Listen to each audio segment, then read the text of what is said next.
Hi, I'm Shirley with Wigs Warehouse, and I'm going to show you how to make a average wig larger. Most of the companies just produce average wigs. There are very few that actually will do large and or petite. And so here's an easy way to make your wig larger if you should have a little larger head. You can always stretch them, and you'd spray the inside with water, and then you would put it on a large block if you had a canvas block and let it dry. So what I'm going to do is I'm going to show you how to cut and how to add some elastic. And I've purposely chosen a very blonde wig so that you can see the difference and exactly what you're going to do.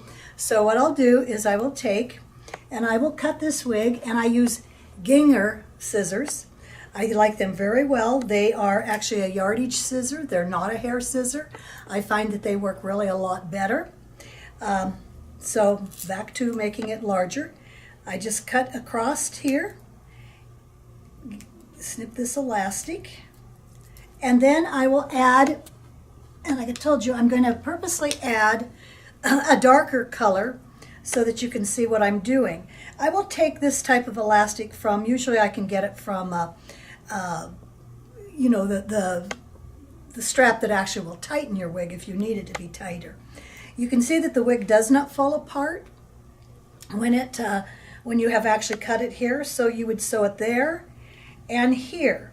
And it depends on how much increase you want, how big you're going to make this particular piece of elastic. So then I just take and I sew it. I'm just going to sew just a couple stitches so you'll see what I'm talking about. I don't need to do the whole thing. So you do though if you're doing this. So you just, and your hand stitch, you just stitch this up, and then you'll go to the other side, and like I said, you'll make this, you know, maybe you might want it there, and then you'd sew it up. So that's going to give you on either side, you know, quite a bit more stretch. So that's how I make a wig larger, besides just stretching it. I hope that's been helpful to you. Thank you so much for watching.